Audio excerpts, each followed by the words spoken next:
Welcome to the Boneyard with Steve Robertson. As always, I am your good friend and host, Steve Robertson. Here on the magnificent Monday of the Yard, we got some portal information for you.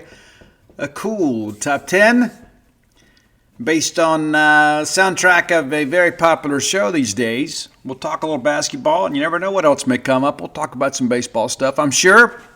But happy you're with us today. Hope that you guys are having a great 2026. We're 19 days in, less than 30 days away from college baseball. Excited about that. Also in the final throes of the portal. So some updates on that in our first segment. But things are going okay. We didn't have a great weekend in men's basketball. We did have a top 10 win on the women's side. So,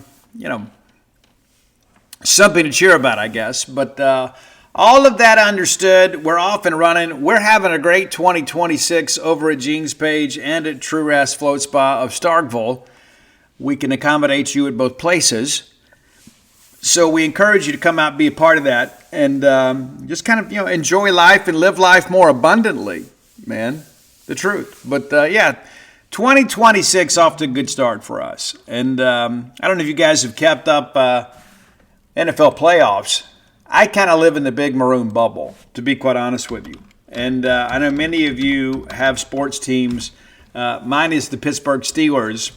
But I admit the last few years have not been, I've not gotten the return on my emotional investment. So I'm not quite as invested. Of course, Mike Tomlin steps down as coach, so we've got some changes to make there. But for those of you keeping up, Emmanuel Forbes will be playing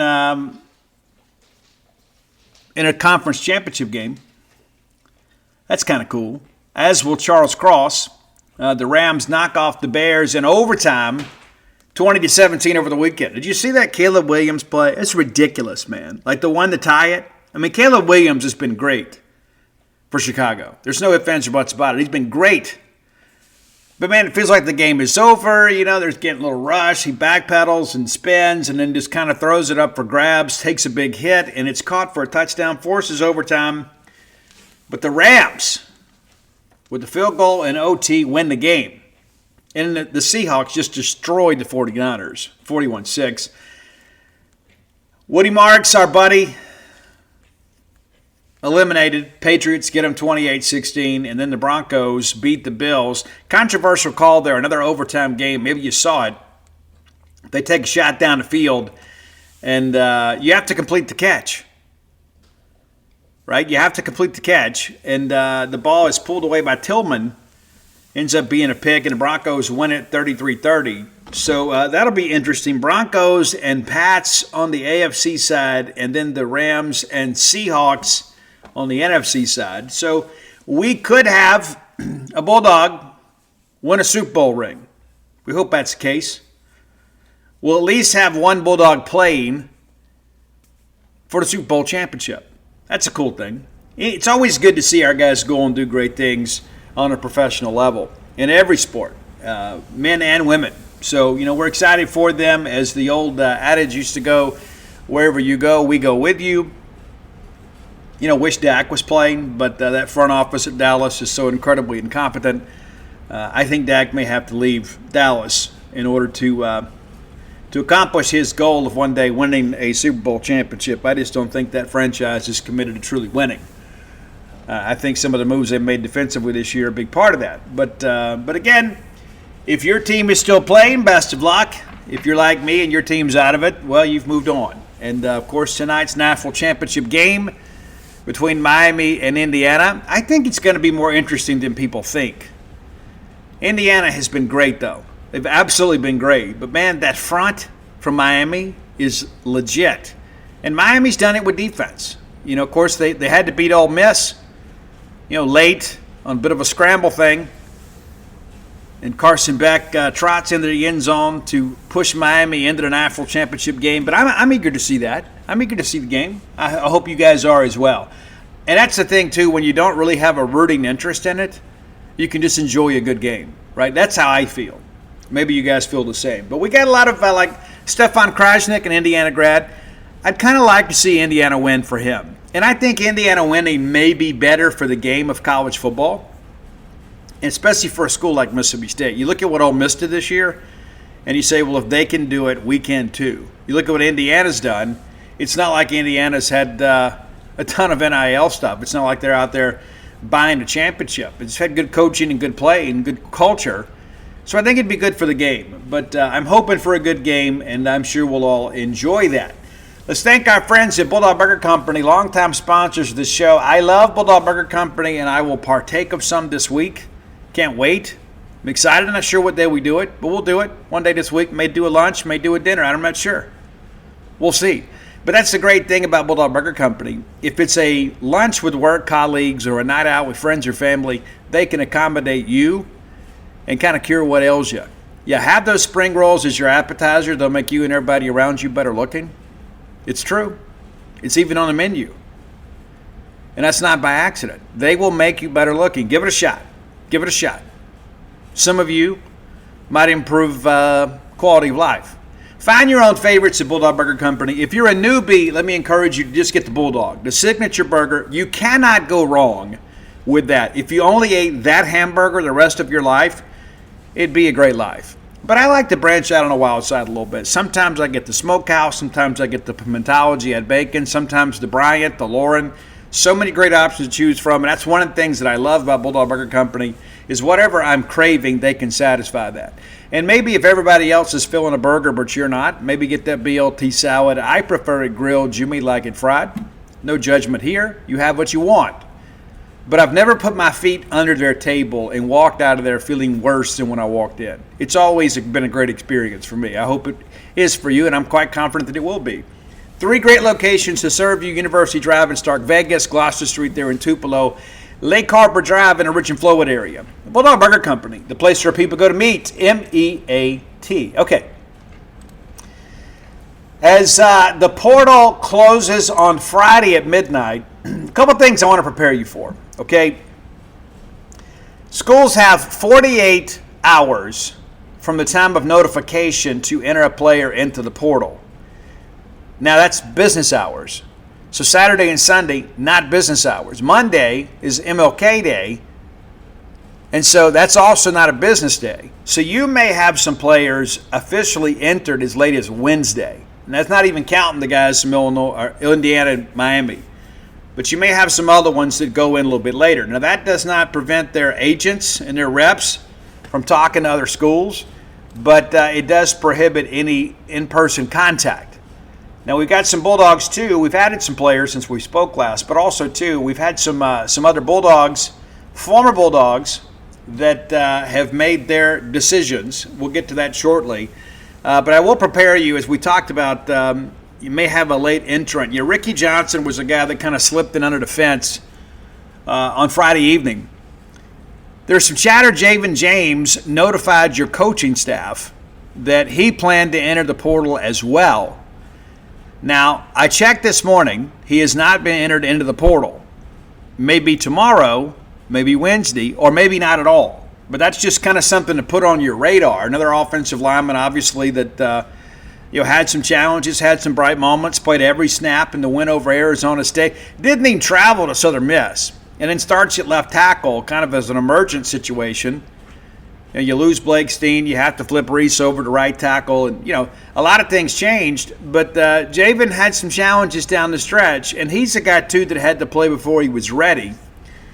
But yeah, there's some chatter, and that's the question you ask is, well, he didn't inform the compliance office, but he did inform the coaching staff. Well, if he informed the coaching staff, it's kind of an extension of the university. So if he has standing to go into the portal. But that's a conversation that's ongoing. But I wanted to put that on your radar. Zach Owens got in fairly late, too. He's already committed to Missouri. So that's 2 former Mississippi State linemen headed to Missouri. He joins Luke Work up there. And Zach's a guy, again, had some big moments early in the year. By the end of the year, he was really struggling a little bit. And, wish him the best, 6'6", 340. But at the end of the day, I think we're going to be just fine with him moving on. It's just kind of part of how life works sometimes. And Sean Shepard out of East Mississippi Community College, came in, played a year, then redshirted this past year. He's going to head to Cal for his final year of college football, and he'll join Jimothy Lewis out there. Who knows if they end up being roommates or not, but he'll move out there. Tyler Woodard did not finish the season with Mississippi State. He was dismissed from the program earlier in the year. He has now signed a deal with Coastal Carolina. Also, another offensive lineman that we were involved with brought him in for a visit, didn't push for a commitment, and elected to pass on him. This is kind of how things work sometimes. But Mason Barton from Jackson State will also be going to Coastal Carolina, and that's okay. Wish him the best. He had 2 years to play. He was going to need 1 year to kind of get acclimated to a new life, college football. Marcus Allen's headed to Middle Tennessee State. Now, Marcus is going to require a waiver. Middle will have to file that. I think he's got a pretty good case to get approved.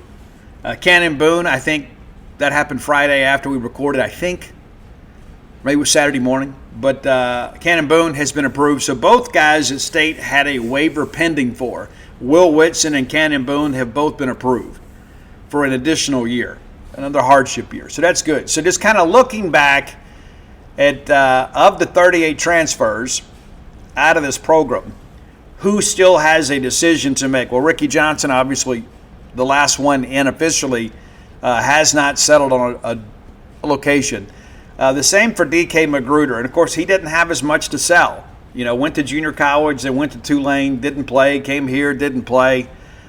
So he's not going to fetch a big market, right, in the transfer portal. So we'll see what happens there. Montrell Chapman, linebacker, formerly of South Panola, signed with State last year, came in, elected a redshirt, and he and Jabri Stewart both took the redshirt year. It's like, hey, I'm going to waste a year of eligibility just playing special teams. Well, Jabri elects to stay.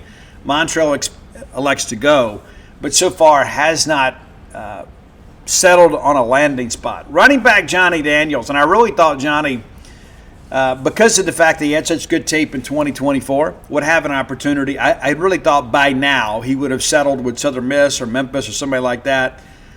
Johnny is a guy that I think is a fringe SEC Power 4 type guy. I think he would really do well in the G5. So we'll see what happens with him. Diamond Davion Jackson, one of our high school signees from a year ago. I hadn't watched him play in person.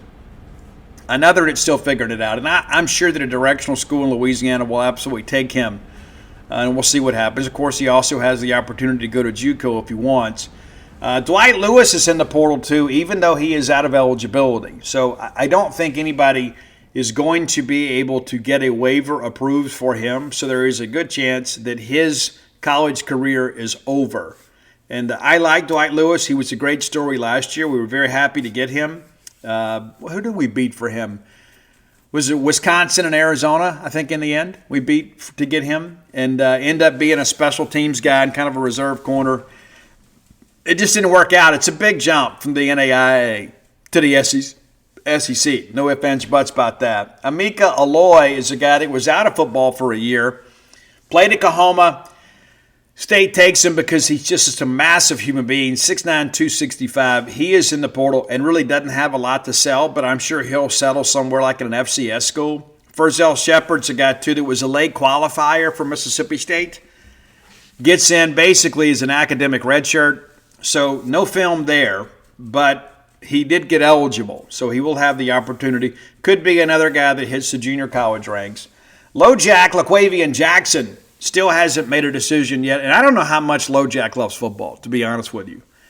Came here, had a great senior year there at Mosley High School. We were super excited about him and signed him, had to overcome a late push from Florida State to get him. And then he goes home during an open date and then doesn't come back. Just a crazy thing. Brennan Smith, another that will need a waiver from a new school. Somewhat limited position-wise. Really, it's more of a center. 6'3", 320. I guess he could play one of the interior guard spots. Got banged up at State this year. Ultimately missed the bulk of the year due to medical issues.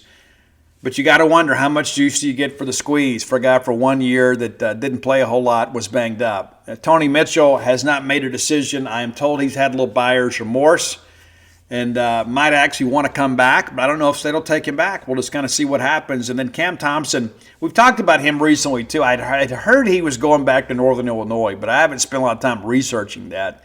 And then there is former 247 Sports four-star Terrence Hibbler out of Holmes County Central that has also not made a decision. So that's kind of what you're pending on. But again, we want the best for these young men. There is no beef with them leaving. Everybody has to make the right decision for themselves. And, we wish those guys the best. But kind of working back through this, State today picks up, you ever Googled yourself? You may be alarmed to note exactly how much of your private information and data is out there for anybody to access. Whether it be your phone number, your home address, or details about your family. It could be your kids' names, their ages. Whether you agree to this disclosure or not. And that's because data brokers are collecting and selling your information to marketers, scammers, and basically anyone willing to pay. It's the reason robocallers know your name, and while ads seem to follow you on every digital platform out there. Well, Aura fights back for you. They remove your personal data from broker sites and keep it off. Aura also alerts you fast if your information shows up in a data breach or on the dark web. But Aura is more than just data broker removal. It's a full digital security suite that protects every part of your life online. Aura gives you a VPN to stay private, antivirus to block threats, a password manager to keep all your logins safe. They even give you spam call protection to cut off those stupid scammers. Aura also scans the dark web regularly for your most sensitive information like your social security number, bank logins, passwords, and they will notify you instantly if you are somehow exposed. If your identity is ever stolen, you're backed up by up to $5 million in insurance and 24/7 U.S.-based fraud support to help you recover everything quickly. Other services charge about the same, but they only cover one or two areas. With Aura, you get it all. Data broker removal, credit and identity monitoring, device protection, and fraud support, all with one simple app. Aura removes what is already exposed, protects what isn't, and puts you back in control. Right now, you can try Aura free for 14 days when you visit aura.com/remove. That gives them plenty of time to go ahead and start protecting your data. They can remove your personal information from data broker sites. Sign up today at aura.com/remove and get the peace of mind that your privacy, identity, and finances are all safeguarded. That's Aura, AURA.com/remove. Certain terms and conditions apply. Be sure and check it out today at aura.com. Another transfer from Florida State, which makes the fifth. A lot of Zach Arnett influence there as Arnett worked last year as an analyst at Florida State. Gav Holman comes in basically as a depth guy, not an NIL investment type guy there. It's the first thing people say because I told everybody State was not looking to prioritize linebacker in the portal. Will we take a linebacker? Well, it's a different scenario because it's not going to cost us basically anything but scholarship books, room, board, and a stipend. You're not going to make an NIL commitment there. But Gav Holman's a guy that could come in and provide some depth for us and also to be a rotational guy, a guy that can play some special teams. And, we'll just kind of see what happens with him. But, you're getting him. It's really a no-brainer just because of the fact you just don't have a lot to worry about with him. And he's a guy, too, that has spent some time in college. It wasn't like he's bounced around a lot. He was a guy that signed on with Florida State, kind of lightly recruited out of Berkeley Prep High School, goes to Florida State, spends 3 years there or 2 years there. Let's see if we can't get some numbers on him. And but yeah, this is like a no-lose situation for Mississippi State. Absolutely no downside to taking a guy like that too.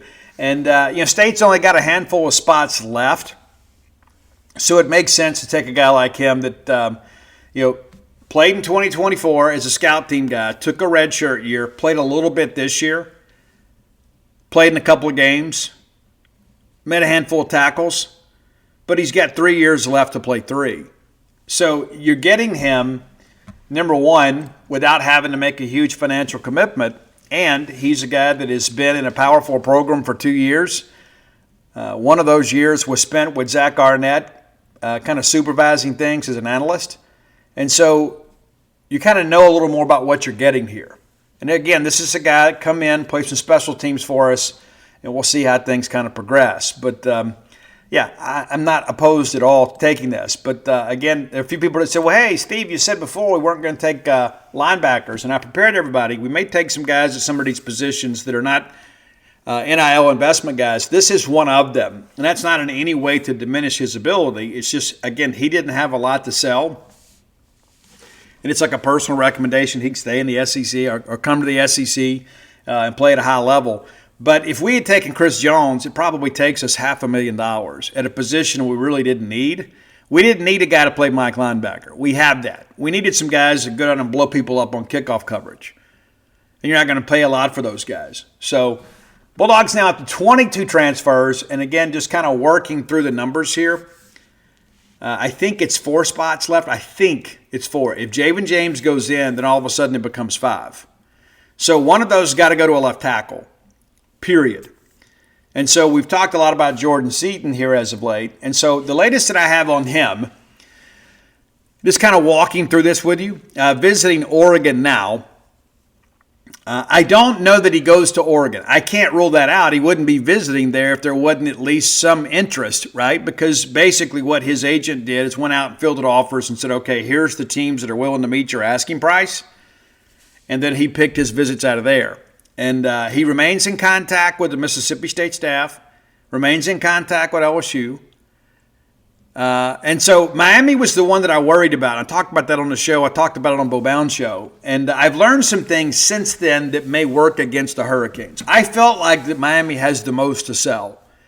Number one, you're playing for a national championship. Mario Cristobal, of course, is a tremendous developer of offensive linemen, even though he's a head coach. That's what he kind of cut his teeth on. He was the offensive line coach under Nick Saban for a while at Alabama. So there's a lot to sell there. But I'm told some people close to him are like, hey, I don't know if this is the best situation.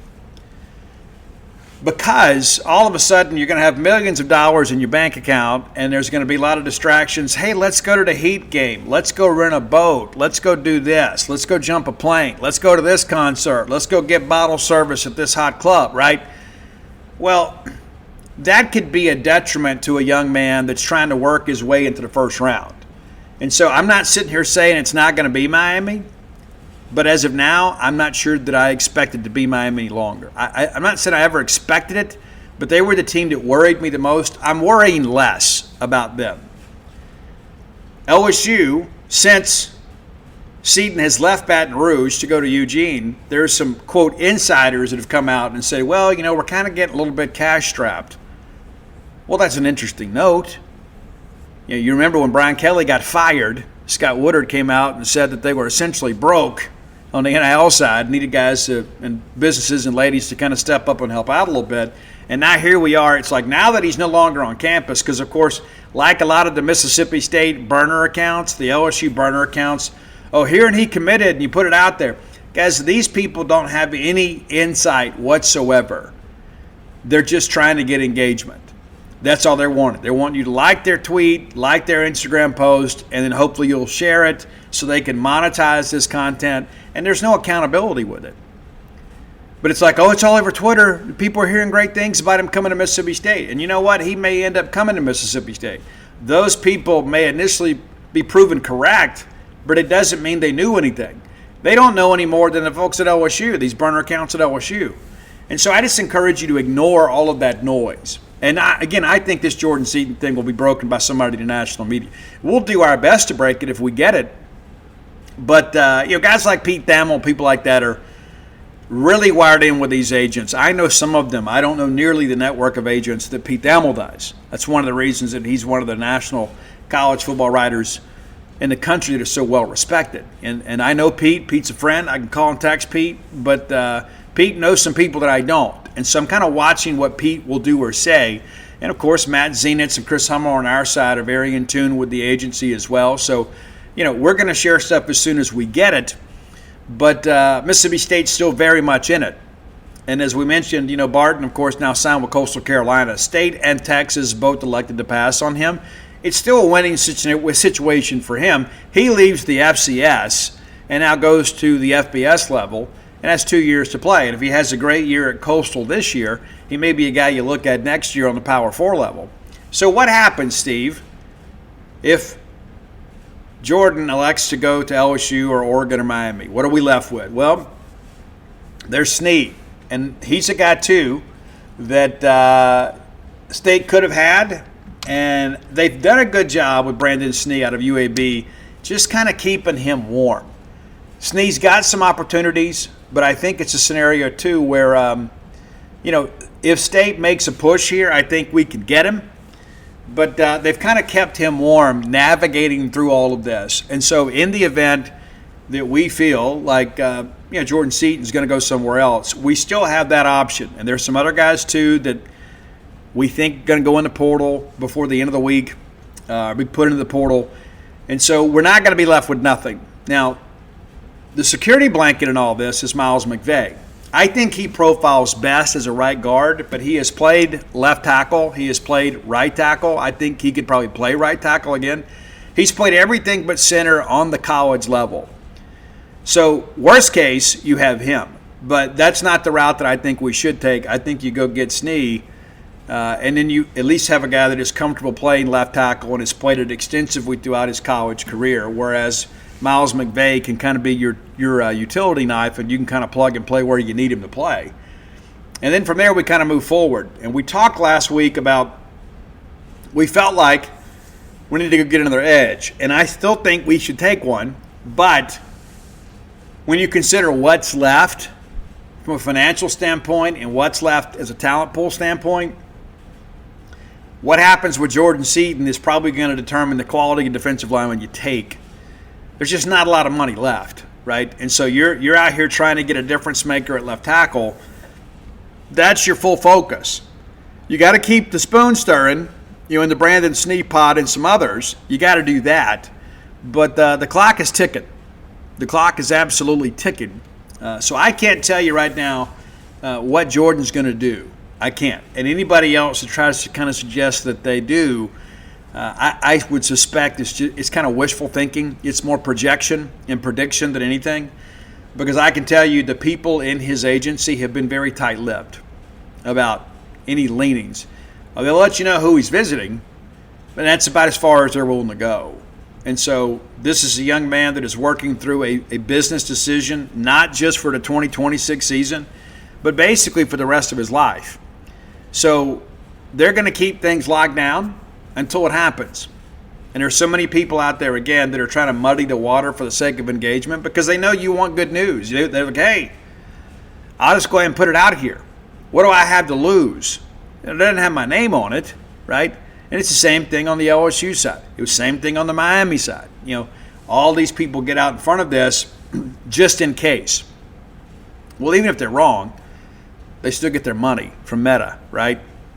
So I can't knock the hustle, but I think at times they do a disservice to our fan base, kind of jumping out there, because then all of a sudden you're like, oh, I thought we had him, when in fact maybe we didn't, right? And so it's important to kind of understand that.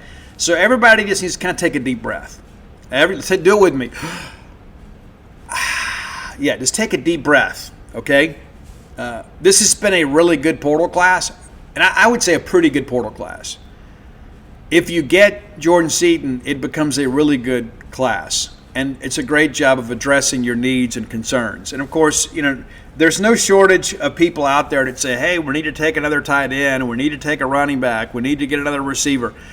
At the end of the day, you only got so many roster spots to deal with, and it's not like last year where you could take a guy in December and basically use spring football as a tryout, and if it doesn't work out, you just flush them out and process them, and they go in the spring portal and land somewhere else.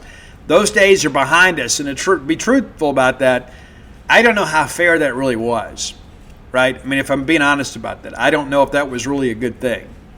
But that's what everybody did. And so now you got the one portal, so whoever you sign in January, you retain their rights throughout the full year of 2026. Through spring practice, through summer workouts. You don't have to worry about some agent getting in a kid's ear and saying, hey, let's go back in the spring portal and get some more money. As we've discussed, we had some of that last year, not necessarily at Mississippi State, but in college football, where an agent gets a young man to go in the portal in December and then immediately starts working to get him more money in the spring. And if the agent gets more money, then certainly the player gets more money. Why do you think so many spring games and spring practices were limited? Well, there's your answer. So my hope is, now that we no longer have a spring portal, that we will have a traditional maroon and white football game and that we can watch this stuff on TV again, because the risk of poaching for a spring portal has now been eliminated. So I think that's a good thing. And my hope in that respect is we take another step back towards normalcy. Because at the end of the day, when you don't have the spring portal, you know you've got them for the rest of the year.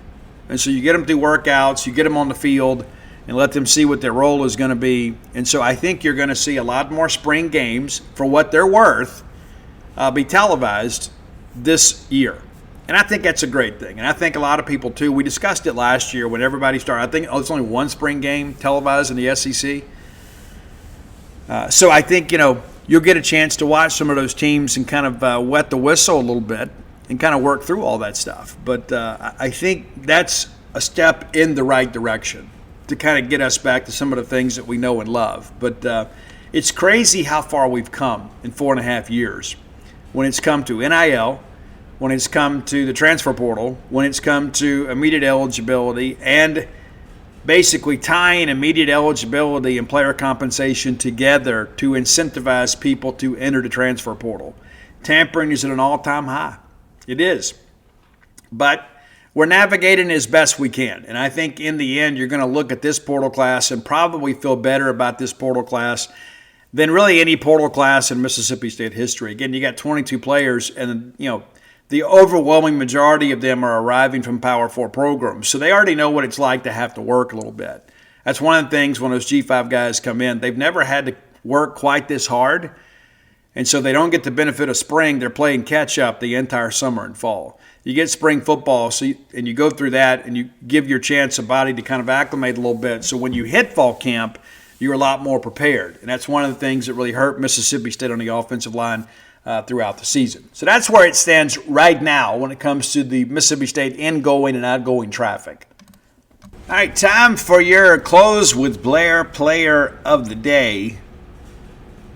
Big win yesterday, so we're going to showcase a player from the big win over Kentucky. Blair Chandler is my friend, your friend, our collective friend in the mortgage industry. You can reach Blair directly at 601-500-2344. 601-500-2344.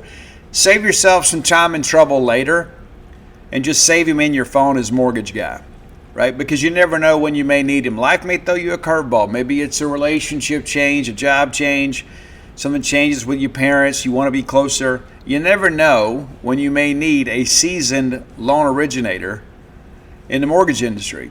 Blair's got 25 years of experience in a meat grinder of an industry. Nobody stays in that job for 20 plus years by accident. Thus the name Close with Blair. C-L-O-S-E with Blair, BLAIR.com. Blair's a Bulldog through and through. Get his expertise and know-how working for you. He can get you to the closing table when so many others can't. So whether you're looking to refinance, whether you're looking to buy a home for the first time, it could be your first home, your next home, or your retirement home, Blair Chandler, the only name to know to make your dreams of home ownership come true. He's a guy that has season tickets in multiple sports, a place here in Starkville. He is firmly committed to Mississippi State. Your Close with Blair Player of the Day, again, to kind of honor, we'll talk about this a little bit more, is Carissa Richardson. 23 points in the win over Kentucky. She played 31 minutes, also pulled down 7 rebounds, and it felt like late, State opened the fourth quarter up 10 points, and you knew Kentucky would make a bit of a run. They did, but it felt like Carissa had an answer every time. So she is your Close with Blair Player of the Day. Time for today's Top 10 list. Always brought to you by Kalido Guitars. Man, we love Kalido Guitars. We do. It just makes you feel cooler, man, when you got a new rig, man. You got a new instrument. It just makes you feel a little bit better about life. You work hard. You got to reward yourself every now and again. And if you're a guitar player or wannabe, the best place to do that is KalitoGuitars.com. Another Mississippi State owned and operated business based out of Lake Jackson, Texas. Got an expansive showroom down there. When we go down to play baseball, maybe you take the road trip. I may as well. I got a gig bag. I got a guitar stand. I got a Steve Vai signature guitar that I absolutely love. It is the best looking and best sounding instrument that I have ever owned in my entire life. I don't get to play as often as I want to, but when I do, I enjoy it. You need to enjoy making some music yourself. So again, if you're looking for a beginner guitar, an intermediate guitar, or professional grade guitar, you can find it. They have other stringed instruments as well, banjos, ukuleles, everything you need to make a little racket, man. And sometimes just kind of plugging in and playing some pentatonic scales or playing some power chords, sometimes it just makes you feel a little bit better to do something outside the brand. I hope that you enjoy guitar playing as much as I do. Whether you need accessories like cases or gig bags or strings, anything you need to be a better player, you can find it. This is your Mississippi State Guitar Shop. Now, they're going to give you some incentive to do business with them. Promo code BSR. You can use that in person. You can use it over the phone. You can use it online. That entitles you to a 10% discount off their already low price. No sales tax unless you live in the state of Texas. Free shipping, and they're going to make a 5% donation to the Bulldog Excellence Fund. So everybody wins. You win, they win, and Mississippi State wins. I wish more companies would provide that type of incentive. Be sure and check them out today, KalitoGuitars.com. All right, I wrapped up Season 2 of Landman. And if you are a full paid member to GeniusPage.com, you also have free access to the Paramount Plus platform. That's a great incentive. A lot of original programming on there you can't find anywhere else. Landman's one of them. I'm not going to give you any spoilers. I love the way that Season 2 ended. I did, and it's kind of wild. I'm eager for Season 3. It's been renewed for Season 3, which I'm sure was among the easiest decisions of all time in the history of online streaming platforms, because Billy Bob Thornton, Ali Lauder, the whole crew do such a great job. I feel like I know them. And I love those characters, and I can't wait to see what's going to happen with them. So today we're going to talk top 10 songs from Landman, right? Songs that were featured in the last 2 seasons from Landman. There's been a lot of great ones, a lot of Americana, a lot of outlaw country, a little rock every now and again. But a lot of the songs in the more poignant moments kind of come from that Americana genre. So we're going to kind of showcase some of those today. Now, a lot of these artists I didn't know before I heard these songs on the show. And whoever does, like the music, who picks the music for those shows, do a great job. Because it seems like every song just kind of fits, right? Sometimes, that's why we like Stranger Things so much, right? Not just the nostalgia aspect of it, but the fact that, hey, they always seem to pick the right songs. I think the guys at Landman, or gals, do a great job in that respect too. Number 10, Charles Wesley Godwin. The track's called Needle Fall Down. And it's a little bit different. It's kind of out of my lane, but I dig it. Number 9, Vincent Neil Emerson's Hang Your Head Low. Now, this is one of those interesting songs too. Good lyrical content, but it's as the kids say, it's a bit of a vibe. Number 8, Ella Langley, I Blame the Bar, for breaking your heart. Right? There's just a lot that happens and all that kind of stuff. And we love that displaced anger, right? Anything to avoid personal accountability. But the song itself's good. And she is really more of the traditional country singer. Number 7, it's Parker McCollum's She'll Dance for Whiskey. Well, I suspect she will. May not be the whiskey, but, hey, a lot of girls out there, you're willing to buy them a drink, they'll give you a dance. And, the social lubricant, sometimes proves to be, the path to relationship. Sometimes often very short term. But Parker McCollum, I think he's played at Rick's. I think that's right. But, interesting track. All right, number 6, Drayton Farley. touch and go. I like this one a lot. I like the guitar tone on this one. It just kind of fits the whole landman motif. Number 5 is Lainey Wilson. Now, number 1, she is incredibly fun to look at. Incredibly fun to look at. But man, I tell you what, country is not really my thing, but I dig her. I do. And I think she would be a fun person to have a conversation with. Like, she sounds so incredibly Southern in everything she does. In the way that she sings, and the way she enunciates, and the way that she holds notes and just kind of pushes to the upper register is really, really special. And it's Roadrunner from Lainey Wilson, who I think has also played at Rick's. Number 4, it's George Strait featuring Chris Stapleton. And you probably know this track, and it just fits perfectly with the Landman episode. And it's Honky Tonk Hall of Fame. And George says that may be the only place he gets in. You and I both know better, right? George Strait's a legend. And I remember growing up when George Strait kind of rose to prominence. You kind of think, this is real country. And there's no broke country in that. There's no girl, or there's no backing tracks, that kind of stuff. And I love Chris Stapleton. I do. I think Chris is a guy that transcends all genres. He has fans in the rock side, the dirt country side, and of course the traditional country side. But the guy can really, really, really play the guitar, and more so, honestly, than a lot of country artists can. This is a guy that can really play. Some people are just rhythm players, and they just kind of play along. In all respect, they do it better than I do. But Chris is a guy that can do some interesting things with the guitar. And I think you see some of that on Honky Tonk Hall of Fame. Number 3, Aaron Fitt of D1 Baseball is a big fan of this band. It's Turnpike Troubadours, and the track is Mean Old Son. That's your number 3 track today.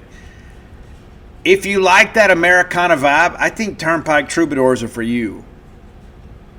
I can only listen to so much of this stuff, honestly. But I could see the attraction to the Turnpike Troubadours. Number 2, a band that a lot of people in these parts really, really like. And it seems like, they should be from Mississippi. That's how it feels. It's the Red Clay Strays. The track is Ramblin', and I really like it. I really like these guys. I've listened to some of their stuff. Maybe at some point we put a top 10 together. Maybe one of you that is like a dedicated fan to the Red Clay Strays can hit me up and help us out and kind of point us in the right direction. And, I can always, travel and listen, but there's not any traveling for about 6 weeks, I think. I think that's right. We may head down to Southern, I don't remember, baseball schedule, but, we got that trip to Houston.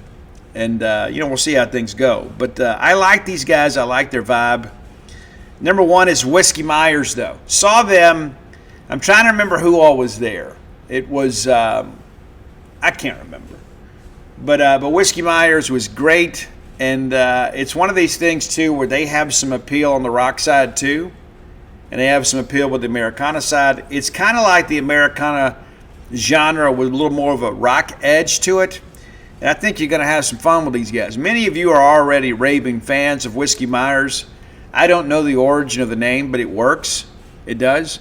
And these are guys you can tell enjoy what they're doing. And I think that comes across in the music. And don't limit yourself to just bar guitar and a honky-tonk crowd. Don't just list that as like maybe that's your gateway song, but I think you owe it to yourself to maybe pull up the essentials on Apple Music or Spotify and just kind of listen your way through. And I think it's a band that's got enough range where you can have some fun with. A lot of those bands on the Americana side, everything kind of begins to sound the same after a while. That's just not the case with Whiskey Myers. And I think some of it's because there is just so much diverse musical talent within that band that there is an appeal that I think just really draws a lot of people from different walks of life in. So there you go. Top 10 songs from the Landman series to date. You never know. We may do it after Season 3. But again, if you're a member of genespage.com, a full paid member, not a discounted member, if you're paying the full rate, you get the Paramount Plus streaming platform. We can put you in contact with those people if you have any issues. But the way it works is you use the same credentials that you use to sign in to Gene's Page and 247 on the Paramount Plus streaming platform. And again, if you have any issues, feel free to hit me up, and I'm happy to connect you with them, and they'll walk you through it, and we'll get you going. If you haven't seen Landman, I think you owe it to yourself to check it out. The first season, I'll be honest with you, it's not something you want to watch with young kids. You may not even want to watch it with teenage kids, just because of the fact there are, let's just say there's a lot of scenes out there that may not be appropriate for young viewers. But for the rest of us, yeah. Now, they kind of back away a little from that in season 2, but there's still some adult situations. So I wouldn't encourage this necessarily as a family show. I think it's Billy Bob Thornton's best role. I loved him in Friday Night Lights. You guys did too. You know, Connie Britton, of course, played his wife, was fabulous. And then, of course, she continued on with the TV series. But, Billy Bob has always been kind of that down-to-earth guy. He's a guy from Arkansas, so he's not too far from us. Could be a kissing cousin, I guess, in some respects. But I like people that are down-to-earth, especially people that have some national acclaim, and that's Billy Bob Thornton. And one of the things that I have heard is that he ad-libs a lot of the lines. And, of course, he's like an executive producer and one of the writers and stuff, but he always seems to capture the moment. And, like, if you've seen season 1, right, there's that whole thing with him and the new lawyer who is fabulous. She really takes a big part of things in season 2. And so, anyway, they kind of work through this, and, she's asking basically about ethical stuff, when it comes to oil companies. And he's like, hey, this is a system that was put in place by our grandparents and their grandparents, and it's all we have. And he goes, what you could do, though, is trade in your Mercedes and your cell phone and go pitch a tent and live out in the wilderness, but I hear it gets awfully cold at night on the moral high grounds. Yeah, which brings me to another topic. Along the moral high grounds, I think one of the things that we could all agree with, and we've had some incidents as of late, even one within our state, is that houses of worship have to be off limits, right? It has to be out of bounds. To vandalize or destroy a house of worship, to take a protest into a house of worship, there are some things that in society we have to respect, even if we don't agree with that. Like people marching into a church and that sort of stuff. I think you're playing with your life there. I mean, kind of metaphysically in some respects, and maybe spiritually. It's like you go in there and you bring, the problems of the world into a church setting or a mosque. Anything of that nature. It doesn't make any sense to me.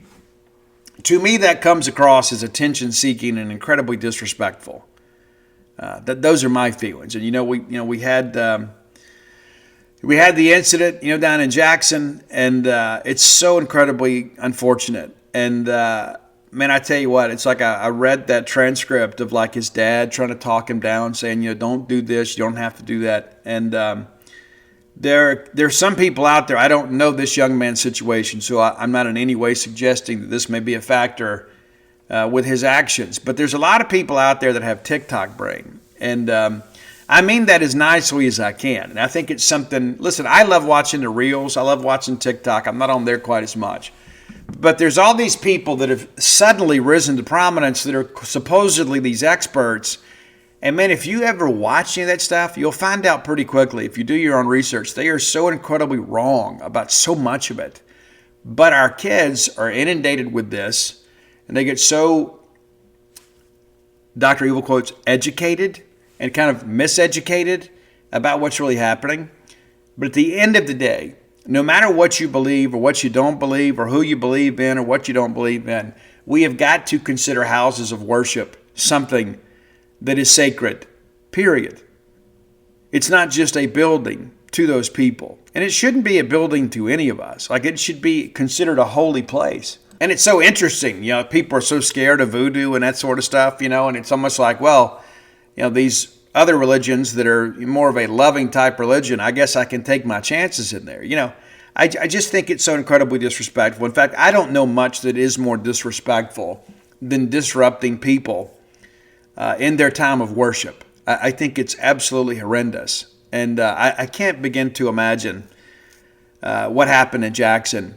Those people that, that church had been there, for forever and a day. It's a historical landmark within our state. And then somebody burns it down, and I don't know what's in the young man's heart. I don't know.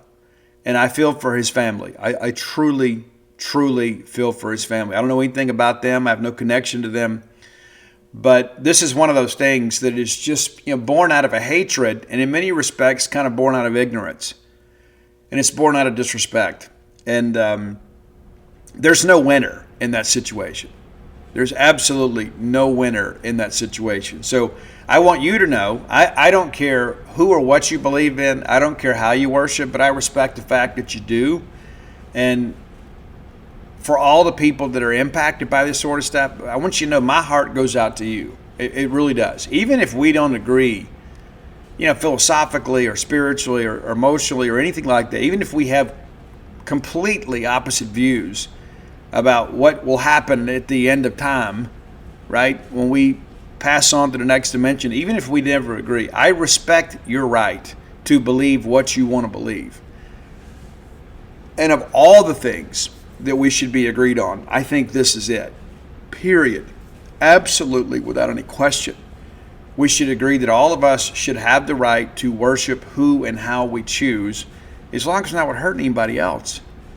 But to go into a house of worship and to cause a disruption or to destroy or vandalize, a house of worship, that's just, to me, that is the lowest of the low. I mean, it's just one of those things. I just think I was raised in a Christian family. My great-grandfather was a minister in addition to being a mechanic at the Ford place. My grandfather was a minister his entire life and then also worked as a carpenter. My uncle was a minister in the Assembly of God churches. And my brother married a missionary's daughter, and to look at me, you may think differently. But I come from a Levite tribe. And I can only begin to imagine when I was a kid going to Terry's Chapel, Congregational Methodist Church out in Foxworth, Mississippi. If somebody had come into our church and vandalized the place, how incredibly violated I would feel. And I know people that have gone out and stolen the PA system from a church. And I just think to myself, man, why in the world would you risk something like that? It's one thing to steal, but to go steal from a church, I mean, there just has to be a sense of reverence, even for places of worship that you don't frequent. It's just one of those things that just, it really, really disturbs me. And there's not a lot in life that does, but I think if we love and respect each other and can appreciate our differences and just kind of agree to be in disagreement about maybe how we feel philosophically or theologically and let people be themselves. I mean, you can speak your piece and you can still love each other. That's an important aspect of life. That, if I can't be me, in order to have your love, if you won't love me for being my authentic self, then I would say that your love's not worth anything. And this is one of those things that really kind of gets to me. We don't talk about political issues on this show, at least not very often. But days like today, I think it's important for us to kind of have an open dialogue. You never know who's listening or who may help. But that's just a losing proposition, man, to go and damage and disrespect or burn or break down a house of worship or disturb people at their time of worship. I just think that's one of those things where you're really, really playing with fire. Pardon the pun. If you have ideas for the top 10 list, reach out, let us know. Hit up Roy Samanti, my friend, on X at Dogmatic67, DAWGMATIC 67. You can find our great list on Spotify under that same handle. You can find me on all forms of social media at Scout Steve R. All right, next segment of the show brought to you by Campus Bookmart, a Starkvillian institution. We love Campus Bookmart. We have for a long time because they have the stuff we want. We want more Mississippi State merch. We do. We're Bulldogs. anything maroon and white with the Mississippi State logo on it, chances are we're going to be interested. You need decorative items for the home, the office, the fan cave, your game day condo, you can find them at Campus Bookmart. You need a diploma frame for the upcoming Mississippi State grad in your family, you can find it there too. Great selection of diploma frames. It is a timeless gift, but let me just tell you this, you don't have to overthink it. On behalf of all Bulldogs, when it's birthday time, Valentine's Day time, if you get us like something cool with Mississippi State on it, we're going to be thrilled, right? It's going to be the best gift of the holidays, whether it's the birthday, the Valentine's Day, Mother's Day, Father's Day. We're going to be jacked, okay? So don't get cute, okay? Just go get us that quarter zip. Go get Mom that fashionable hoodie. There's just so many options to choose from. Stop by and see them next time you're in town. If you can't make it to town, or perhaps game day is a difficult shopping day for you, visit them on the World Wide Web at campusbookmart.net. And by being a loyal Boneyard listener, that's a phrase that pays, that gets you free shipping on all orders over $75. Any order less than 75 bones, absolutely incomplete. All right, we're going to start with the women and then work our way back to men's basketball over the weekend. I thought we had a chance, but I thought we'd lose against Kentucky. I thought it would be similar to Tennessee. You know what I'm saying? I thought we'd make a run and then maybe we'd run out of gas. We didn't. And that fourth quarter, we closed. And that's something that has been an issue for both the men and the women this year in SEC play. But, hey, you come out, State's up 5, and then all of a sudden you look up at the break. Well, it's 33-30 in favor of Kentucky, but you're right there in it. And one of the things that I think Sam Purcell's done a good job, I don't know what we're doing at halftime. I don't know who's responsible. But as of late, we've been good in third quarters. Fourth quarters at times have been a bit of a moving target for us, but we outscore them by 8. We entered the fourth quarter with a 10-point lead. And or maybe that's not right. I don't remember. But we ended up getting a 12-point victory out of it. We outscored them 23-15 in the final period. And I was nervous. I'm not going to lie. Watching that fourth quarter, I was like, man, if we blow this game again, that's just kind of how it felt. It's like this year, it just feels like we have had such an issue. And then, with 8 minutes to go, they've cut it to 6 points. And, 4 points. Yeah, it's down to 4 points. And you're thinking, all right, here we go. We're going to fold. But we didn't. Trayana Crisp hits a 3-point basket, takes us right back out to 10. It's like all of a sudden, things began to happen. Baskets began to fall. We had a couple that were even off target and they just found a way to get in. Carissa Richardson, big basket just under the 7-minute mark to make it a 12-point game. And you just felt like, you know what? We're going to find a way to get this thing done. The crowd is behind them. You've got the ladies kind of believing in each other. They cut it back down to 6. Is that right? No, they didn't. My mistake. They get a basket, and then we take it right out to 14 points, right at the 5-minute mark. And at this point, I'm already starting to celebrate. I'm already telling the guys in my group, I was like, hey, it's a big win for Sam. Well, then Kentucky gets back-to-back buckets. And next thing you know, it's a 10-point game with 4 minutes to play. So there's still plenty of time for Kentucky to make a late run, especially if we don't make our free throws. They hit a 3. It's a 7-point game. 2 minutes to go, and then all of a sudden it kind of becomes a scenario where I think Kentucky kind of accepted their fate here. They were still battling, but the clock was not their friend. They foul Carissa. She makes a couple free throws to make it a 9-point game with $1:34 to go. And ultimately, State trades a few possessions, but we make our free throws down the stretch. And that proved to be the key to victory late, which is one of the things that eluded the men in the game against Ole Miss, and we'll get to that shortly. But, in our preview, we talked a little bit about Obi. She played 37 minutes, eventually fouled out of the game, but just 12 points. And I think if we felt like going into this thing, if we could hold Jordan Obi to 12 points, we'd probably be okay. Great player. She really is. But we did a really good job against her. And Tony Morgan with 15 leads the Wildcats. They actually had 4 players in double figures. And we talked a little bit about they're a little bit deeper than some other teams, but a lot of their starters play a lot of minutes. Well, it's kind of the case this time. All 5 starters played 36-plus minutes in this game. Lexi Blue is the only person off the bench that really played more than anything, and they didn't get a single point off the bench in this ballgame. State just simply had a little more depth. But looking back, Kentucky shot right at 32%. They were 5 of 29 from beyond the arc. And some of that's Bulldogs closing out on shooters. And they only shot 53% from the free throw line. Your Bulldogs, again, Carissa Richardson, your Close It Blair player of the day, 23 points, 9 of 13 from the field, knocked down 1 of 2 threes, 4 of 6 to the line, 7 rebounds, stayed out of foul trouble, and was just really a fly in the ointment for Kentucky. Treyana Crisp had 32 minutes of action, 4 of 5 from beyond the arc, and hit a couple of big ones late. Huge, 16 points. And then Favor Nwedozi, it's not Nwa, it's Nwedozi, 10 points. And also pulled down 21 rebounds. How ridiculous is that number, right? 21 rebounds? Yeah. It makes such a difference when you've got an eraser back there on the glass, and we do. 37 minutes. She led the Bulldogs in minutes played. Madison Francis, just 7 points, but I thought she played really hard, had 6 big rebounds, played some good defense, just didn't have her shot. 3 of 12 from the field. And Desi McFall, if I told you before the game Desi's only going to get 4 points, you'd have thought we'd lost. But great defender. And just made 1 shot from the field, but did a good job for us. And then Chandler Prater, again, doing some good things. 4 or 5 from the field, 9 points in 20 minutes. So State, a decided advantage off the bench.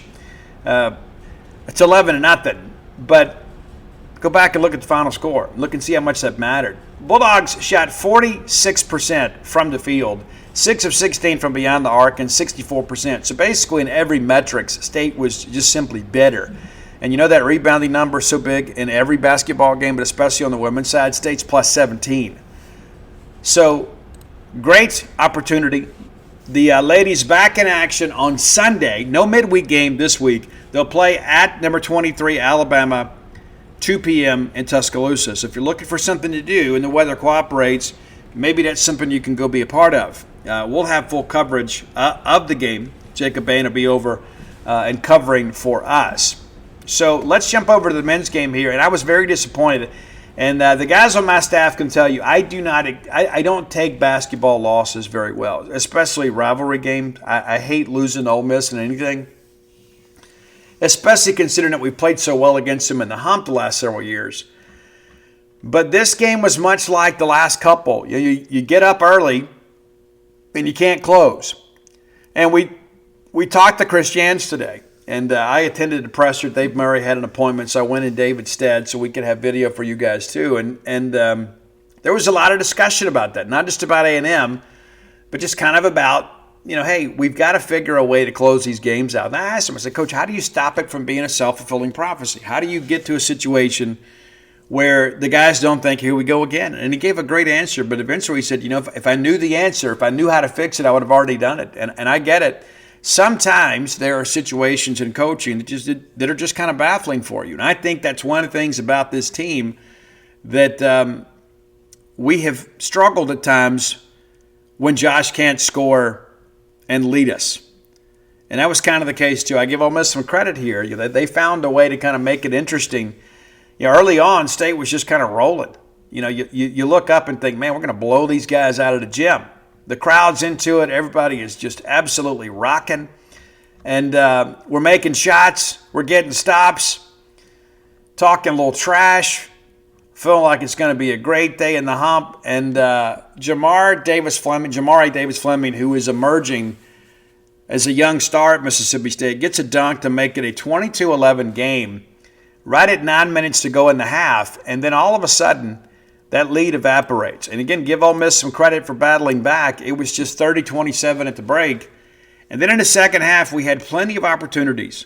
We ended up getting outscored by 4, lose the game 68-67. I have read many of your comments online and on social media about we should have used a timeout there. And I'm going to tell you, I absolutely disagree with that. Because if you call timeout and you set something up, you give them a chance to set the defense. Now, Josh, of course, missed a couple of big free throws late that set up that scenario. We get a stop, and next thing you know, we have our best player, the leading scorer in the Southeastern Conference, sprinting to the rim with ball possession. I'm going to take my chances with that every single time. He just didn't finish. And give them credit for making it a difficult shot. But I much prefer that, that mad scramble at the end with the best player in the Southeastern Conference in many respects, than I do calling timeout and setting the defense. Because if we set the play and then they get a stop, we're like, why didn't we just let Josh finish? He would at least gotten to the line. Well, it didn't work out that way. So, disappointed with the loss. And, guys, I'm going to just shoot you straight here. We have got to do a better job evaluating portal players. We have so much money in dead weight on this roster. We have so many guys that we chased and really thought that would be big-time players for us, and they haven't been. It's as simple as that. And, we've had like one or two a year. Well, we got a handful this year. We got some guys that absolutely provide no value other than being a practice player. And then every time I see somebody driving a Hellcat, and it's like they're going to go park at the hump, and I'm thinking, they got the better end of this deal. They got our money, and we're not getting a return on the investment. And so we've got to do a better job on portal evaluation. There always seems to be something weird going on with one of these kids. I mean, whether it be Taylor or Clary, and I don't know what's going on with Amir Ali. We really thought he was going to come in and be a starter, and he's playing about 2 minutes a game. Did not even make an appearance against Ole Miss. But Jaden Epps led us with 14 points, but, man, it was a volume shooting night for him. 4 of 18 from the floor, 1 of 12 from beyond the arc. I mean, just think, if you just get one of those shots to fall, you win the game, right?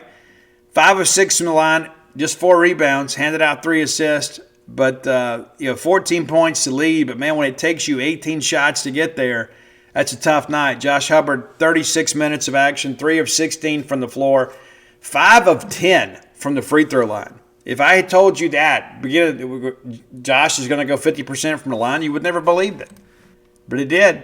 It worked out just like that. And Josh with 13 points and had some big points late, handed out 5 assists, but just wasn't on his game. And give Ole Miss some credit. They were doubling every time he got the basketball. They said, you know what, if you guys are going to beat us, somebody else is going to do it.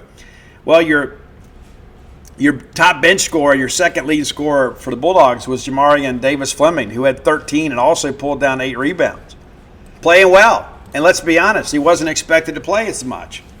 Quincy Ballard was expected to be the guy. Quincy Ballard played 14 minutes and had 2 points and 3 rebounds. Just not getting it done. Just not getting it done. And that's one of those things you kind of dig in. It's like, you know what? We really thought this guy was going to be a dude for us, and he hadn't been. Achor, just 13 minutes, 3 points. It's just one of those things. And every time I turn around, we're having to do more and more and more and more for basketball. And, that's the thing that I think about. You guys have stepped up. Some of our big basketball donors have stepped up. And Chris Jans has proven to be a great coach here. Some of these players have to step up, period. Some of these guys have to step up. And, there's no midseason portal. We can't go trade them for another player. We got to make the most of it. But, looking at some of these numbers, too, and I think this is an important conversation for us to have. I think all of us felt pretty good about the portal class. I think all of us did, those of us that kept up with it. Obviously, I don't cover basketball as extensively as Dave Murray and Jacob Bain do for us and some others on the beat. But the consensus was we had signed a good portal class. And so let's just kind of work through this. And Jabari McGee's had some big moments for us. He's played in 18 games, but just 6 starts. And maybe that's what we envisioned, right? Okay, well, this guy's going to be, got first guy off the bench. Quincy Ballard, 16 starts in 18 games, averaging 6.4 points a game. Not great. Not great. Achor, averaging 5 points a game. Brandon Walker, 4.4 points a game. King Grace is a young guy. We think he's got a bright future. But Amir Ali, 3.6 points a game. Delquan Warren, a guy that has kind of been a defensive specialist, and they thought he had a bright future. He's appeared in 12 games, no starts, averaging just over 1 point per game. So we have got to get more value out of the bottom half of this roster, and especially these guys that are making coin, and all of them are. And that's the thing, too. That some of our fans, it's like we want to trash baseball and football, but like we're hands off with men's basketball, and I don't understand why that is. I don't think we should trash anybody, but I think it's okay for us to have a fair conversation that we've got some guys that aren't producing. And you say, but Steve, that's obvious to everybody. Well, why aren't you talking about it? Bulldogs will play against Texas A&M Wednesday on the road in College Station. That'll be a late tip, 8 p.m. Central. Will be broadcast on the SEC network, so you'll be able to watch that. And it's a different style of play at A&M this year, so we'll kind of see what happens. But we talked about it last week, and I told you guys I think it's pretty safe to say we're not an NCAA tournament team. I think losing a game like this to Ole Miss on your home floor certainly hurts that even more. And that's not a hot take, but that's a game we should have had. And now all of a sudden it feels like Ole Miss is turning in the right direction, and we're not, because they've won 3 straight, and we dropped 3 straight, including a win over us on our home floor. So not great, Bob. Not great at all. All right, final segment of the show brought to you by the Stark Vegas Clubhouse. Without a doubt, the best place to stay in the Golden Triangle when you're bringing a large group to town, and you should. You've seen it in documentaries, you've seen it on movies and TV shows, and you thought, man, they would be so great to do that. Well, we've done it. We had a blast. We encourage you to do the same. Make some memories with those that you love the most, right? And schedule some time together, because it gets harder and harder the older everybody gets. It just does. It's just the way things happen. People get busy. Life kind of speeds up. And then your parents kind of slow down too, right? They would love to have a weekend with everybody under one roof. Why don't you give them that gift? Google the Stark Vegas Clubhouse. You'll be glad you did. When you do, that Facebook page will pop up, and you can peruse all the pictures of all the amenities available to you and your guests. The full-service kitchen, the wet bar, the back porch area, the fire pit area, just 5 minutes away from the Mississippi State campus. In fact, the land out there kind of butts up against the old farm. Yeah. It's that close. So you can do your tailgating right then and there. Save yourself a lot of hassle and just prepare a great meal for the people you love the most right there in their full-service kitchen. Again, just 5 minutes away from the Mississippi State campus. What could be better than that? Now, when you do that Google search, you're going to have some booking options pop up. It's going to be Airbnb, VRBO, many others. But if you want to save some money, book through the Evolve website. Promo code BSR10. That's BSR10. Gets you 10% off your stay just by listening to the show. It's the old renovated country club clubhouse out past the Highlands. Very easy to get to, and so conveniently located for Bulldogs looking to take in a ball game. The Stark Vegas Clubhouse. The best place to stay in the Golden Triangle, bar none. Okay, I want to talk a little bit about some of the fan reaction to Zach Selman's announcement. So there was in the Maroon Friday email, that's one of the things, too, that you guys missed, right? Greg Byrne kind of started that. And so they send this stuff out, and you guys wanted to be communicated with more, and you have been, okay? You've kind of made abreast of what's happening around the football and baseball, basketball programs, and so many other sporting events that you care about. And so buried in that email, there's the phrase, there was a big announcement. Now, me, as a professional writer, I would have phrased it a little bit different. I would have said maybe a special moment or a special announcement, because it kind of took on life of its own. Now, it wasn't intended to be that, but all of a sudden people read the email like, hey, what's the big announcement? And then all of a sudden it just becomes something that is like off the rails. Well, then we announce during the basketball game against Ole Miss, with Eric Dampier in attendance, that we are going to honor the jerseys of both Jeff Malone and Eric Dampier. And let's be honest about this. We hadn't always done enough to honor our heroes on the hardwood. For decades, all we've had is LaToya Thomas and Bailey Howell.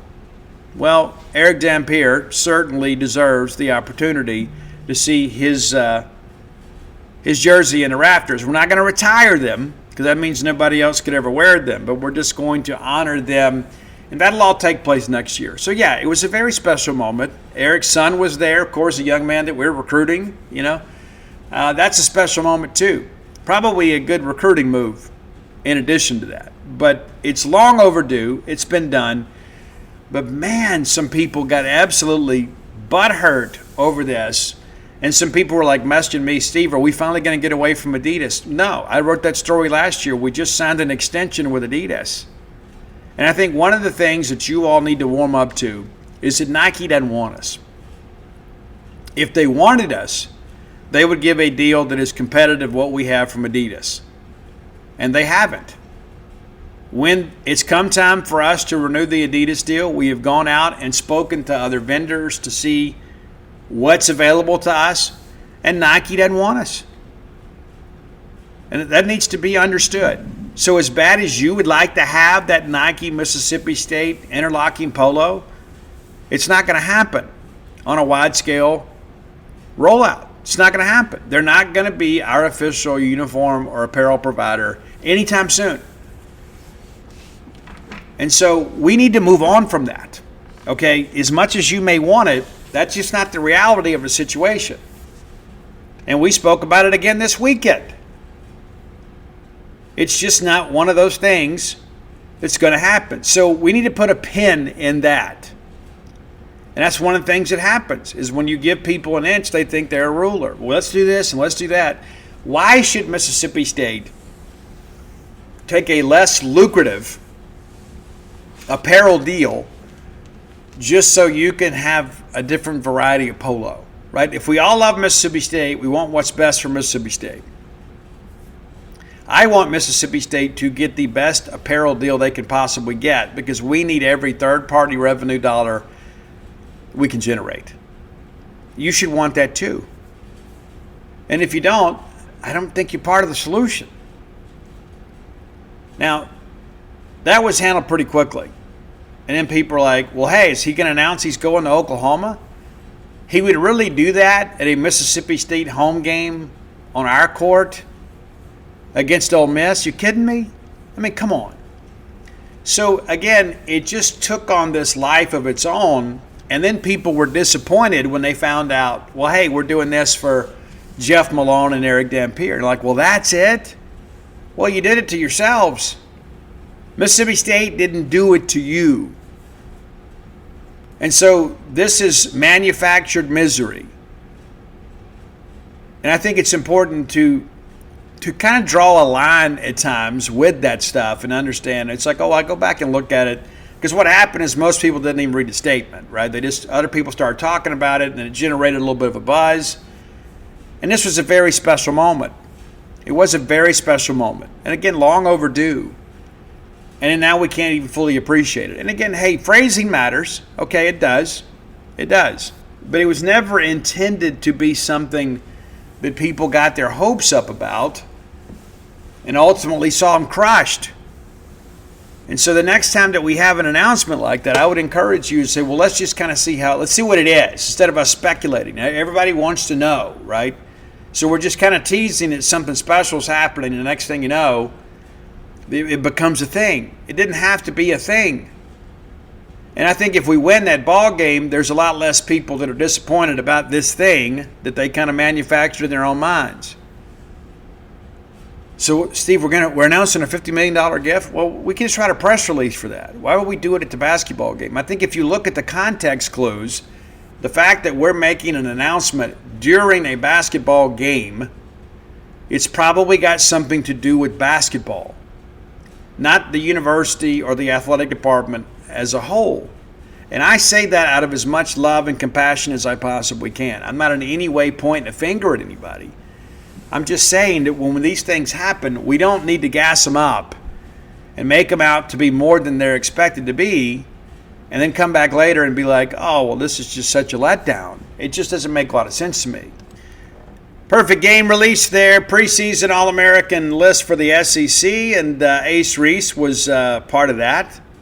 And then Baseball America released their rankings. So we've got Perfect Game, D1 Baseball, now Baseball America. So essentially Mississippi State is a consensus number 5 team in the country. We are not going to have access, nor will there be any spring scrimmages or practices that are open to the public and the media. We got that word today. I'm disappointed, right? We enjoy doing it for all of you, kind of get you hyped up. I think I would have done it, but it's year one under Brian O'Connor, and we're trying to lock in for the season, so I get it. I can't say I like it, but I agree. Okay, and I want Brian O'Connor to play into June, right, and deep into June. These January scrimmages aren't going to move the needle, right? You know what I'm saying? We're all just so excited for baseball season. And again, men's basketball has been a disappointment. Women's basketball has done well at times and had some shaky moments, but a big win over the weekend. So I think that's something for us to be excited about. And I see people every time we lose a basketball game, I can't wait for baseball. That would be the case anyway with me. I love college baseball season. I know many of you guys do too. And for some reason, and much to the chagrin of others, we are a baseball school. We're a baseball school that loves football, and we're fairly fair-weathered about basketball. But back-to-back sellouts, right? And my hope is that will continue. I hope that we don't have people that just kind of fall off the bandwagon here, because Chris Jantz, the staff, and these players need your support. I also understand that there's a price that comes along with that. You got to get off work early, and you drive up, and you buy a ticket, and you pay to park, and you got to get concessions, so that it's not like you're just showing up, right? There's an investment that has to be made. And there are a lot of people out there who's like, Steve, I just can't do it, man. I was so excited about men's basketball, and things kind of falling off the rails here. So I'm going to kind of wait and see. And I get it. I understand. And I'm sure there'll be plenty of tweets, about attendance at the hump for a while. But I want to give our students a lot of credit. They continue to lead and give us a great atmosphere, especially on the men's side. But it's so important, man. It's so important for those young people to have a good experience and to make some memories with their classmates and friends and support their classmates and friends on the court. Baseball season, different scenario. Expectations for this team are through the roof. I think most people agree that this is an Omaha team. And when I have conversations with people, like I've seen some of this preseason stuff, and I kind of laugh. And I share with a few people, I said, I just don't agree with your assessment here. Well, what is it you don't agree with? Well, number one, Mississippi State returns a core nucleus of players that were very good last year. And then you've added some great players from Virginia, along with some other pieces from the portal. This may be and should be one of the best offensive lineups in the country. And then say, well, what about pitching? Well, I told you guys last year, I think Charlie Foster is going to be a dude. He was banged up a little bit last year, and had he not been, he would have been a factor in the weekend rotation down the stretch. You've seen what Ryan McPherson can do. Is Ryan the first guy of the bullpen? Is Ryan a starter? I think Valenkas is our Friday night guy. And if it ends up being Charlie Foster and Ryan and McPherson, I think you feel like, you know what, hey, this is a formidable rotation. I think we got to settle some pieces on the back end, and I'm eager to kind of see how that happens. But in the world of college baseball, when you've got a great offense, you just need good pitching. You don't necessarily have to have elite pitching, but you go back and look at what Thomas Valenkas did last year at Virginia in a baseball-crazy conference like the ACC. I think you feel like, hey, we've got that piece of it handled, and we've got enough depth on this pitching staff that if McPherson and Foster are not exactly ready to go, we can work some other guys in there, right? I mean, you got transfers from Virginia. Like Kirk is another example of a guy that was expected to be in the mix for a Sunday starting position last year at Virginia and then had this crazy injury. And so he's working his way back. Obviously, you got some other guys out there that had really good summers and had really good falls. And so I'm not worried about pitching. I think Justin Parker will do a great job. We got pieces. And I also think, the SEC games are always a little bit tighter. But when you're swinging the bigger bat, you got a little more margin for error. And I think because of what we can be offensively, I think it gives plenty of margin for some of these young pitchers to kind of figure some things out. So you can kind of deal with some growing pains a little bit on the mound in the early going of the season, because I think you're going to be so good offensively. Now, of course, the weather is a factor in February and March. It is. Ball doesn't carry as well. But I think we've got a team that is capable of putting up big runs. Strikeout rates of the players that we chased are really good. There's a lot of contact. And so I think this is a team that, even as highly as acclaimed as we are, I think there's some people out there that maybe don't fully appreciate the talent that we have. And not to mention, you got one of the best coaches in all college baseball and a staff that is incredibly loyal and Justin Parker, a guy that came here from South Carolina, that Brian O'Connor kind of put him through the paces a little bit, and then all of a sudden says, hey, this guy really connects with kids, and I want to keep him. And Parker, obviously, a guy that his players really like. And he's a guy, too, at times now. He's not going to sit here and play politics with you. Like, I love Scott Foxhall to death, but it was kind of like Uncle Scott, right? Well, it's not Justin. Justin's like your dad, or maybe that uncle that sees that you've got more in the tank, that pushes you a little bit more, right? That's one of those things that I think is incredibly important. And so I feel great about the season. I'm ready for it to start. And again, that's Valentine's Day weekend. We'll begin against Hofstra. And don't be surprised if we drop a game or two, the first month, just as we're figuring some things out. But I think once we get into SEC play, I don't think there's anybody that's going to want to play us. There's some teams out there that are going to be very talented that'll be ready for a challenge. But I suspect if you ask even Arkansas, when we go up there, who would they rather open with? I don't think Mississippi State's anywhere on that list. I'm sure Arkansas wouldn't want Texas, wouldn't want LSU, wouldn't want Mississippi State coming in that first weekend.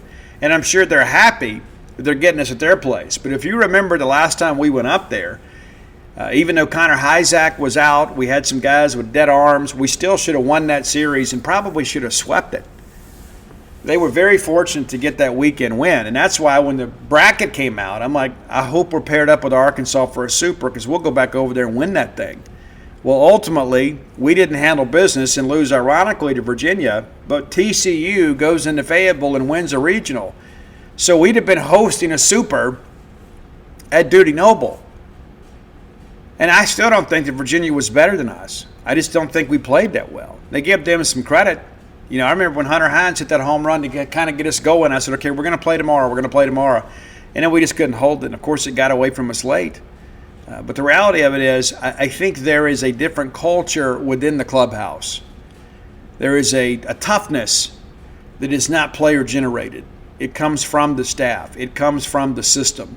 And Brian O'Connor and I text back and forth from time to time. And, one of the things we talk about is, finding the currency for young people, right, and conveying expectations and making sure that they understand, okay, you come to a place like Mississippi State, just being a road regional is not enough. And I've seen so many people out here, and again, obviously I know more about Mississippi State baseball than a lot of other people do. But I see people like even forecasting us to be a road regional. It's like I think to myself, if we end up as a road regional next year, then a lot of things went wrong. A lot of things went wrong. And people are like, well, Steve, the schedule. Guys, the schedule is always difficult. Last year may have been the best SEC schedule that we've had in the modern era, right? And so, yeah, we're Mississippi State baseball. We don't need somebody to lower the hurdles for us. When I talked about my youngest daughter's grades at Harvard, you have to embrace high hurdles. That's the only way you get better. Playing better competition makes you a better team, especially if you're a person that elevates in a competitive realm. That's the most important thing to understand. Guys that are real competitors want to truly compete. They don't want to just play.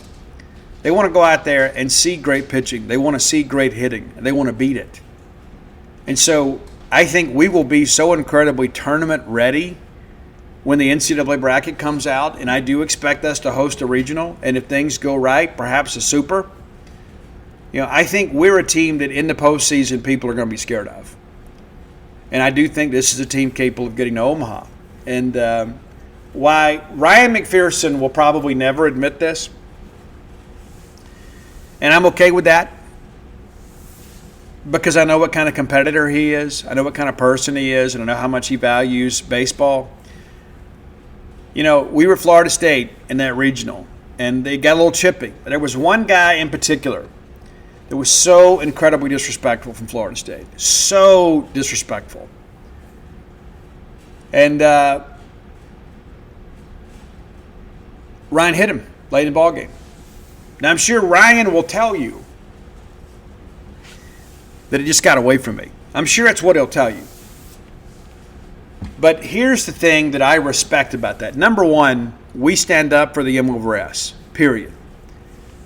But I remember that 2022 season when we had people coming into Dudy Noble Field and punking us out, stomping on our plate, antagonizing our fans, right? Every bit of it. I saw it all the time. And all of a sudden, Johnny Long comes along, and Johnny has his little dust up against Georgia. But here's the thing that I didn't see. As ugly as that situation was, I didn't see anybody stomping on our play. I didn't see anybody else coming out of the dugout saying, bring it on. If you want respect, you have to demand respect. And this is a team that I think will demand respect. And not just because of the fact that, hey, we're prepared to have a little dust up when you need us to, but I think we're a team that's going to be so good offensively, and we're going to have the pieces on the mound pitching-wise that we can make you look bad without blurring the lines of competition. I think we can just go out there and beat you. And that's the thing. Nobody goes out and disrespects a team when they're getting 10-run ruled. It just doesn't happen that way. But we got absolutely punked in our own ballpark in 2022. And it was disgusting to me. I mean, absolutely disgusting to me. 2023, kind of more of the same. Not as much, but we still had some. Then 2024 comes along, and things begin to change a little bit.